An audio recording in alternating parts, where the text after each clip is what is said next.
Respaldo absoluto a Ucrania en la conferencia de seguridad de Múnich que comenzó hoy. El presidente Volodymyr Zelensky pidió con urgencia a sus aliados más armamento. Hay consenso en que el respaldo europeo a Kiev durará lo que sea necesario. En tanto, el presidente francés Emmanuel Macron no solo descartó las posibilidades de un diálogo actualmente con Vladimir Putin, sino que abogó por una contraofensiva ucraniana. Así comenzamos esta nueva edición de DW Noticias en vivo desde Berlín. Titulares. El presidente Zelensky dice que el armamento de Occidente es crucial para defenderse de la agresión rusa. Asegura que la vida de los ucranianos depende de la velocidad con que este armamento llegue a su país. Conectamos enseguida con nuestra enviada especial a Múnich. 11 días después del violento terremoto que azotó Turquía y Siria, los rescatistas han encontrado nuevos sobrevivientes. Son historias de esperanza en medio de la tragedia. También condena internacional contra el régimen de Daniel Ortega por el despojo de la nacionalidad a 94 ciudadanos, entre ellos políticos, activistas y periodistas. Conversaremos al respecto con un defensor de derechos humanos nicaragüense.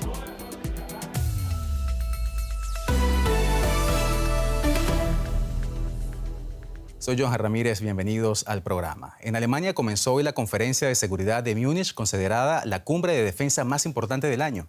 Por videollamada, el presidente de Ucrania, Volodymyr Zelensky, dijo que la vida de los ucranianos depende de la velocidad con que las armas occidentales sean enviadas a su país. Además, enfatizó que la invasión rusa es también una amenaza para el resto de Europa. También tomó la palabra el canciller alemán Olaf Scholz, quien aseguró que la Unión Europea está más unida que nunca para respaldar a Kiev. Dijo que Berlín apoyará a Ucrania en lo financiero, humanitario y militar durante el tiempo que sea necesario. Veamos. Zelensky fue rotundo comparando la lucha de Ucrania contra Rusia como la lucha entre David y Goliat. Sin duda caerá ya este año. Podemos conseguirlo todos juntos como lo hizo David. Podemos asegurarnos de que no haya alternativa a nuestra victoria. El presidente de Ucrania insta a Occidente a actuar de manera rápida. Por eso debemos darnos prisa. Necesitamos ser rápidos, acelerar nuestros acuerdos, nuestros compromisos. Debemos ser rápidos adoptando decisiones que limiten el potencial ruso. Mientras Zelensky aboga por la rapidez, el canciller alemán Olaf Scholz apuesta por la prudencia. Continuaremos velando por el equilibrio entre darle el mejor apoyo posible a Ucrania y evitar una escalada no deseada. Pero Scholz también desafió al resto de países occidentales a suministrar las armas que habían prometido. Esto supone que todos los que puedan suministrar dichos carros de combate deberían hacerlo ya. El presidente francés Emmanuel Macron sigue firme en su apoyo a Ucrania. Tenemos que redoblar nuestro apoyo a la resistencia y el ejército ucraniano para dirigir la contraofensiva que permitirá unas negociaciones dignas en las condiciones elegidas por Ucrania, sus autoridades, su pueblo.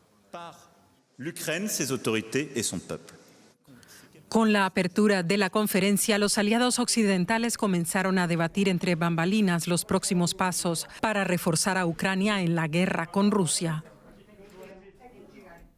Y más temprano hablábamos con nuestra enviada especial a Múnich, Carol Guerrero, y le preguntábamos por los motivos del cambio de postura de Alemania, que después de una larga resistencia del canciller Olaf Scholz a autorizar el envío de tanques a Ucrania, ahora ha urgido a los aliados a que completen esos envíos a la brevedad posible.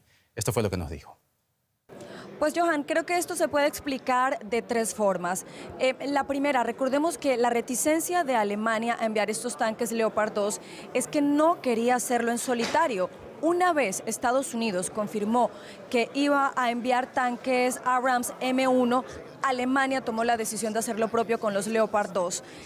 El segundo aspecto, Johan, puede ser también el hecho de que Olaf Scholz ha estado bajo mucha presión, una presión que no viene solo de Kiev, que no viene solo de Alemania, sino que también viene del extranjero, de los países aliados, de manera que él también como que comienza a ceder. Y la tercera razón pues podría ser la realidad de la guerra, Johan. Es evidente que ante una ofensiva tan fuerte como la que está implementando Rusia en este momento en regiones como Bakhmut, por ejemplo, pues la única forma de contrarrestarlo es con el apoyo militar también de Occidente, y puede ser todas estas tres razones pueden explicar el por qué ha dado el canciller este giro de pasar de la reticencia a enviar estos tanques, ahora a pedir a los países aliados que los envíen cuanto antes. También le preguntamos a nuestra enviada especial a Múnich sobre la postura del presidente francés Emmanuel Macron, quien ha dicho que ahora no es el momento del diálogo con Rusia y que incluso ha hablado de apoyar una contraofensiva ucraniana. Si no es el diálogo una alternativa en las actuales condiciones, ¿qué posibilidades hay ahora mismo para resolver este conflicto? Esto fue lo que nos dijo Carol. Bueno, esa es la pregunta del millón, Johan. ¿Cuál sería la solución a esta situación? Y la verdad es que a juzgar por las voces que hemos escuchado aquí en Múnich, pues las condiciones en este momento no están dadas para que haya una negociación, básicamente porque una de las condiciones que tiene varios países de Occidente es que haya un retiro de tropas rusas, y sabemos que por el lado ruso pues esta posibilidad ni siquiera se contempla. Y algo en lo que además coincidieron tanto el presidente de Francia, Emmanuel Macron, como el canciller alemán Olaf Scholz, es que esta será una guerra larga, de manera que parece que todos están preparados para que así sea, para que sea una guerra larga, y que el momento de la negociación todavía tendrá que esperar un poco más. No hay condiciones de diálogo entre Occidente y Rusia, nos los contaba Carol Guerrero desde Múnich. Muchas gracias, Carol. Y mientras tanto, en el campo de batalla en Ucrania continúa la lucha por el control de la ciudad de Bakhmut.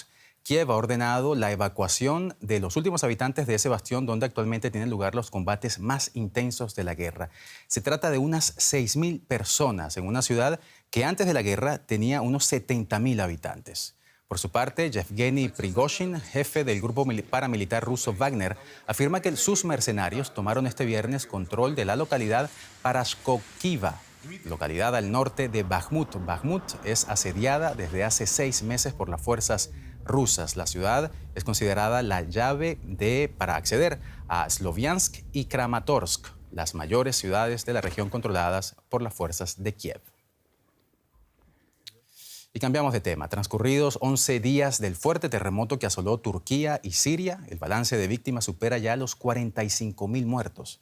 Pese a las escasas posibilidades de éxito, los rescatistas siguen trabajando sin descanso en la búsqueda de posibles sobrevivientes. Y contra todo pronóstico, continúan encontrando a personas con vida a pesar del tiempo transcurrido. La última, un hombre de 45 años rescatado de entre las ruinas en la ciudad de Antioquía, tras pasar 278 horas bajo los escombros. Este mismo viernes, los equipos de emergencias recuperaron con vida a otros 3 supervivientes, entre ellos un niño de 14 años. Y mientras en Turquía esos rescates han traído esperanza, la situación en el noroeste de Siria, también afectada por el terremoto, es muy diferente. A la catástrofe natural en esa zona se suma el conflicto armado que ha azotado la región durante la última década. Es un doble problema que deja a las víctimas con dificultades para recibir ayuda. Incluso Naciones Unidas es objeto de críticas por su respuesta ante la contingencia causada por el sismo, como lo vemos en el siguiente informe. Lo que quedó en pie tras 12 años de guerra civil ahora ha sido víctima del sismo. Grandes partes de la provincia de Idlib reducidas a escombros. Esta zona está controlada por una alianza yihadista que Naciones Unidas clasifica como organización terrorista. El gobierno de Siria controla 2/3 del país. El noreste, en azul oscuro, está bajo control kurdo. Pero las zonas más afectadas se encuentran al noroeste, alrededor de Idlib. Están controladas por los rebeldes yihadistas. La zona en azul claro por fuerzas proturcas. Las Naciones Unidas normalmente utilizan un solo paso fronterizo para llevar la ayuda de Turquía a Siria. Quedó intransitable en un primer momento. La organización humanitaria de los Cascos Blancos, que opera en las zonas rebeldes de Siria, pidió maquinaria pesada para rescatar a los supervivientes, pero fue en vano. La ayuda de las Naciones Unidas entra ahora desde Turquía tras la apertura de otros pasos fronterizos por el gobierno de Bashar al-Assad. Voces críticas deploran que las Naciones Unidas esperaran a la autorización de Damasco, dado que no controla la zona. Las zonas controladas por el gobierno, como aquí en la ciudad de Alepo, han recibido más ayuda, principalmente de países árabes que habían rehuido a Assad. Algunos analistas temen que el terremoto fortalezca el poder de Assad. Las personas que han perdido sus hogares en las zonas controladas por los rebeldes solo quieren ayuda, pero pagan un alto precio por el tira y afloja político. Nos vamos ahora a Estambul para conversar con el periodista Mikel Ayestarán, experto en Medio Oriente, quien ha estado durante estos días en las zonas más afectadas por el terremoto. Mikel, hay millones de refugiados sirios en Turquía que lo han perdido todo por segunda vez. Incluso algunos están regresando a su país. ¿Cuál es la situación de los sirios afectados por el terremoto en Turquía y cómo está gestionando el gobierno de Erdogan la ayuda a estos refugiados? Sí, es cierto, Turquía es el país que acoge mayor número de refugiados. Se calcula que son unos 4 millones más o menos los que están registrados y la mitad de ellos, hay que decir, que viven en las 10 provincias afectadas por el terremoto. Los partidos ultranacionalistas de este país lo que han hecho es lanzar una campaña feroz contra ellos. Les acusan de robar las ayudas, de saquear casas y comercios, y hay algunos mensajes en redes sociales en los que se llama abiertamente a disparar contra ellos. También hay que decir que en Turquía organizaciones de derechos humanos turcas como TİHEK, por ejemplo, ya alertan del riesgo de enfrentamientos abiertos en las zonas afectadas por culpa de esta incitación al odio, y lo que piden es evitar las expresiones y publicaciones que contengan discriminación y discurso de odio. Y grupos como TİHEK recuerdan que el terremoto causa destrucción independientemente del idioma, la religión, la raza, el color y el género de las personas. La verdad es que cada vez suenan con más fuerza esos mensajes de odio hacia los refugiados sirios en un momento en el cual pues necesitan más ayuda que nunca. Una campaña feroz contra los sirios en Turquía, como nos cuentas, Mikel, pero en Siria, la zona más afectada por el terremoto es en el noroeste del país, es la zona de Idlib, controlada actualmente por los rebeldes. Y esa es una de las razones por las que la ayuda humanitaria ha sido más difícil de llegar a ese lugar. ¿Cómo están haciendo? ¿Cuál es la situación política que está allí, que además es doblemente complicada para los refugiados? ¿Cómo está la situación allí para los sirios en la zona de Idlib, Mikel? Muy complicada. Idlib es la provincia que ha sido más afectada por el terremoto dentro de Siria y, como dices, también es una provincia que está en manos de la oposición armada. Es la única provincia de Siria que sigue fuera del control de Bashar al-Assad. Aunque esto puede cambiar pronto si se consolida el acercamiento político entre Ankara y Damasco, una opción que preocupa a estos grupos armados de la oposición, que son quienes tienen ahí el poder, ¿no? La ayuda está entrando a Idlib desde Turquía por el paso de Bab al-Hawa, y la ONU estima que ha logrado meter más de 100 camiones. También países como Qatar o Emiratos Árabes Unidos han conseguido enviar ayuda a la zona, y sobre todo llevan básicamente tiendas, calefactores y kits para hacer el test de cólera. Desde el Comité Internacional de Cruz Roja también alertan de que en lugares como esta provincia la población se puede enfrentar a graves brotes de epidemia si no se proporciona rápido refugio a los cientos de miles de personas que han perdido sus casas. Lo que ocurre es que es doblemente difícil, ¿no? Si ya Siria está sometida a un bloqueo por parte de la comunidad internacional, en el caso de Idlib, además, está sometida a un bloqueo por parte del régimen de Damasco, que por supuesto no reconoce las autoridades locales. Situación complicada allí en Siria, nos lo contaba Mikel Ayestarán desde Estambul. Gracias, Mikel. Hasta la próxima. Gracias. Tiempo ahora de hacer una pausa para hablar de temas económicos, Juliana, y es que en la cumbre de Múnich no solamente se están hablando de apoyos militares para Ucrania, sino también de apoyos financieros. Así es, Johan, y es que es un punto muy importante, y Ucrania recibirá un paquete de ayuda financiera del Fondo Monetario Internacional, según lo confirmó su directora Kristalina Georgieva en una entrevista con DB. Esto en el marco de la Conferencia de Seguridad de Múnich. Georgieva dijo que Ucrania iba a necesitar este año más de 40.000 millones de dólares de ayuda exterior. El paquete de ayuda se entregará tras un periodo de evaluación de 4 meses supervisado por el Consejo de Administración del FMI. Desde que Rusia invadió Ucrania el año pasado, el FMI ha proporcionado financiación de emergencia en 2 ocasiones por un total de 2.700 millones de dólares. Me complace decir que Ucrania ha mostrado un gran desempeño bajo el programa supervisado por la Junta del FMI. El fondo puede así poner en marcha un programa completo para Ucrania. ¿Por qué es importante? Primero, porque las necesidades financieras de Ucrania son considerables. Estimamos que el país necesitará entre 40 y 48 mil millones de dólares de apoyo externo este año para seguir funcionando. Así que es bueno que el fondo apoye a Ucrania. Y segundo, es importante porque una economía de guerra requiere políticas fiscales sólidas, gobiernos fuertes y responsables. Y ahí es donde el fondo puede ayudar significativamente al Banco Central y al Ministerio de Finanzas ucraniano a funcionar en este momento excepcional. Y cambiamos de tema. Desde 2015 y durante 7 años, las relaciones bilaterales entre el régimen de Nicolás Maduro y el gobierno colombiano fueron agriándose hasta el punto de cerrar fronteras y romper relaciones diplomáticas. El flujo comercial estuvo deprimido y controlado por grupos al margen de la ley. Ahora ambos mandatarios se esfuerzan por normalizar las relaciones bilaterales y devolverle el brillo a la otrora dinámica frontera.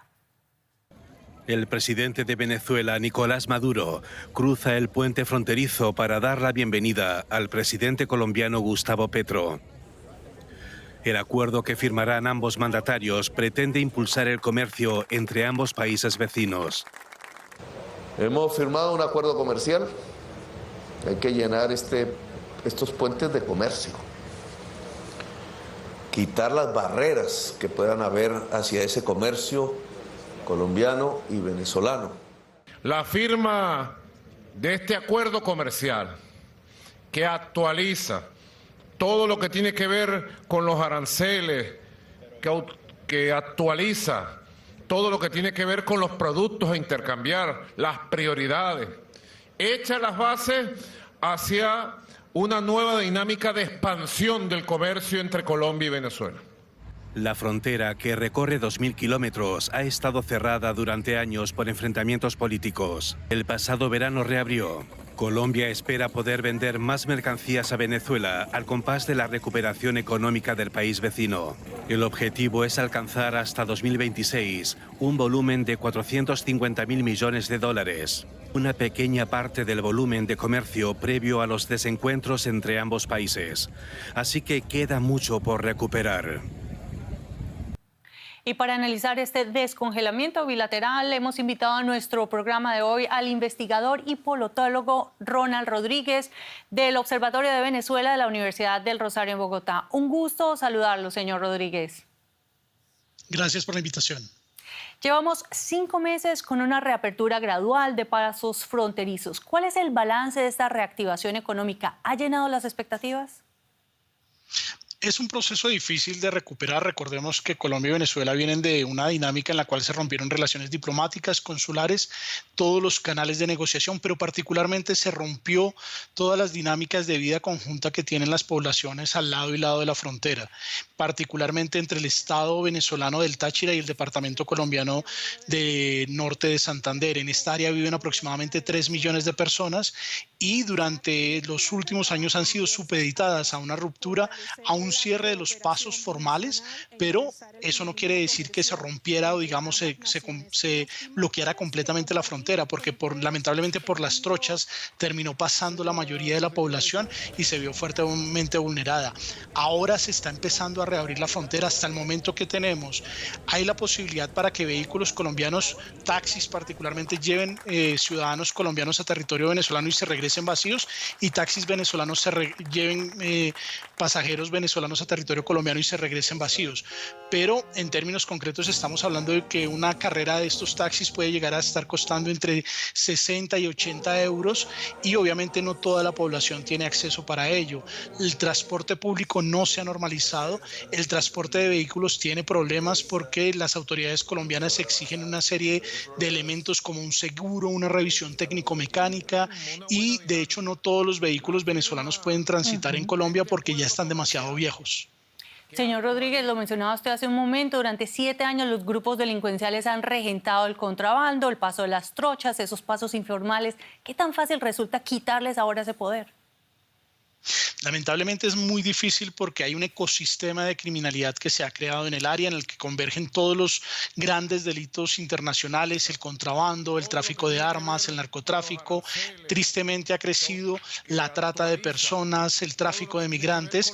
Cuando inició el cierre en 2015, hablábamos de aproximadamente 3 grupos en esta área que tenían un dominio. Hoy estamos hablando de más de 15 grupos y en algunas zonas como la Parada en norte de Santander tenemos confrontación entre el Tren de Aragua y los gaitanistas. Se están dando unas dinámicas de violencia muy fuerte en la ciudad de Cúcuta, producto del reacomodamiento de estos actores que en cualquier momento pueden sabotear la recuperación de las relaciones, particularmente teniendo en cuenta que las autoridades de seguridad de ambos lados no tienen las líneas de confianza necesarias para poder enfrentarlos.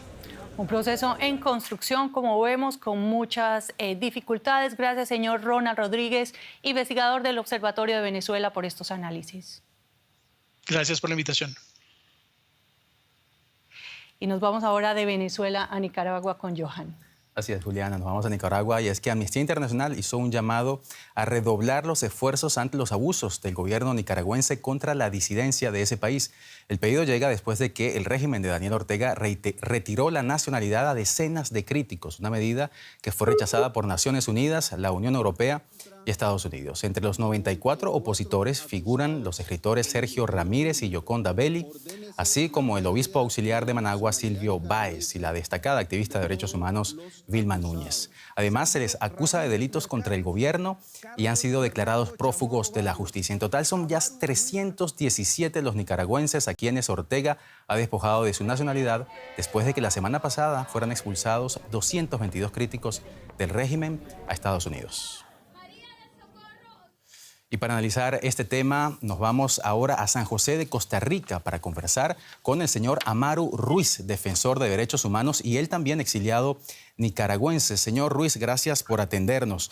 Preocupa sobre todo que entre esos 94 nicaragüenses a los que ayer se les retiró la nacionalidad, algunos de ellos están todavía en Nicaragua. Si tomamos en cuenta que se les ha declarado traidores a la patria y prófugos de la justicia, uno se pregunta cuál es el destino entonces de estas personas.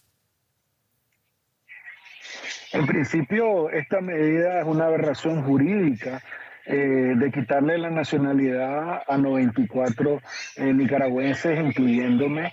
Evidentemente, esto representa un riesgo no solo para las personas que han sido declaradas o violentados sus derechos como ciudadanos nicaragüenses, sino para ellos y su familia. En este caso, algunas personas están buscando cómo salir del país para salvaguardar su integridad y su vida, porque con estas medidas prácticamente dejas de ser ciudadano del mundo, dejar de ser, te violan todos tus derechos constitucionales, todas tus garantías internacionales y evidentemente marca un precedente histórico, no solo para el caso nicaragüense, sino para Latinoamérica, el hecho de tener tantas personas que han sido apátridas. Efectivamente, un precedente histórico para la región, señor Ruiz, y entre las inhabilitaciones políticas, la cancelación reciente de la personalidad jurídica de decenas de ONG en el país, la persecución a la prensa, el encarcelamiento de los opositores políticos, ahora su expulsión y despojo de la nacionalidad. ¿Qué futuro tiene la oposición en Nicaragua? ¿Qué espacios le quedan a la oposición política del país para hacerle frente al gobierno de Daniel Ortega? En principio, yo creo que hay que diferenciar la oposición social de la oposición política. La oposición política, la mayoría de su liderazgo ha salido desterrado, son 222 que han sido desterrados, obviamente después de pasar tortura en las mazmorras del régimen de Ortega Murillo. Yo creo que en este momento la oposición política está tratando de reconfigurarse y reagruparse para hacer frente y continuar con su lucha por la democracia, la justicia y la libertad. En el caso de la oposición social, donde están los sectores de sociedad civil, los movimientos sociales, los ambientalistas como nosotros, nos encontramos siempre firmes y con acciones contundentes en el caso de la denuncia y el reporte y monitoreo de la situación de violación de los derechos humanos y de otros procesos en el país. Entonces, yo creo que es importante que desde la oposición política y la oposición social existan canales y diálogos de comunicación, sobre todo porque consideramos importante el hecho de continuar con la lucha por una Nicaragua democrática y en libertad.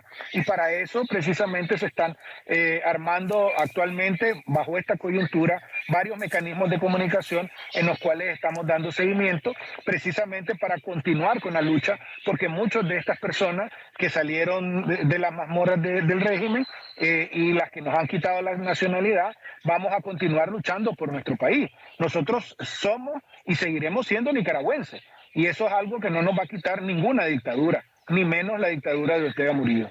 Son y seguirán siendo nicaragüenses, nos lo decía el señor Amaru Ruiz, quien ayer fue despojado de su nacionalidad por el régimen de Daniel Ortega en Nicaragua. Muchísimas gracias por su tiempo, señor Ruiz. Hasta la próxima. Muchas gracias por la invitación. Nos quedamos en América Latina y es que el presidente mexicano Andrés Manuel López Obrador reiteró este viernes que no entregará la presidencia de la Alianza del Pacífico a Perú. Sin embargo, matizó que consultará su decisión con los países latinoamericanos del Grupo de Río. AMLO considera ilegítimo el gobierno de Dina Boluarte en Perú, al que acusa de golpista. El gobierno mexicano debía entregar a Perú el relevo de la alianza en diciembre. Sin embargo, esto no se concretó, pues en ese momento el Congreso peruano se negó a autorizar al aún presidente Pedro Castillo a viajar a la cumbre de ese organismo e iniciar el proceso de transición. La actual mandataria peruana, Dina Boluarte, ha pedido ya en repetidas ocasiones a AMLO que entregue la presidencia de ese organismo a su país para no afectar al resto de los miembros. Los gobiernos de Argentina, Brasil, Chile y México manifestaron este viernes una profunda preocupación por los planes del gobierno israelí para legalizar la construcción de 10.000 viviendas en el territorio palestino de Cisjordania. Según estos países latinoamericanos, eso constituye una violación grave del derecho internacional y compromete la viabilidad de una solución de dos estados. El pasado lunes, Israel anunció la regularización de 9 asentamientos ilegales en respuesta a un ataque en el que 3 israelíes murieron al ser atropellados por un palestino. La medida israelí llega en medio de una escalada de violencia en la región. Los países firmantes de la declaración exhortaron además a israelíes y palestinos a reanudar las negociaciones para solucionar el conflicto de forma pacífica. Ahora demos un vistazo a otros temas que también son noticia en el mundo hoy, 17 de febrero.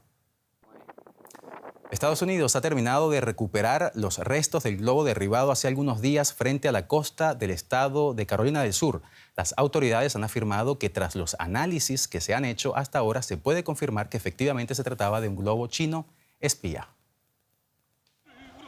Corea del Norte amenazó con tomar medidas sin precedentes contra sus adversarios. La advertencia del régimen norcoreano se produce después de que Corea del Sur anunciara que llevará a cabo maniobras militares conjuntas con Estados Unidos. Pyongyang lanzó más de 70 misiles el año pasado, una cifra récord. Y con esta información llegamos al final de esta edición de DW Noticias en vivo desde Berlín. Desde donde quiera que nos hayan acompañado, gracias por su confianza. No se despeguen, porque dentro de apenas 30 minutos volvemos aquí para seguir contándoles lo que está pasando en el mundo. Hasta entonces.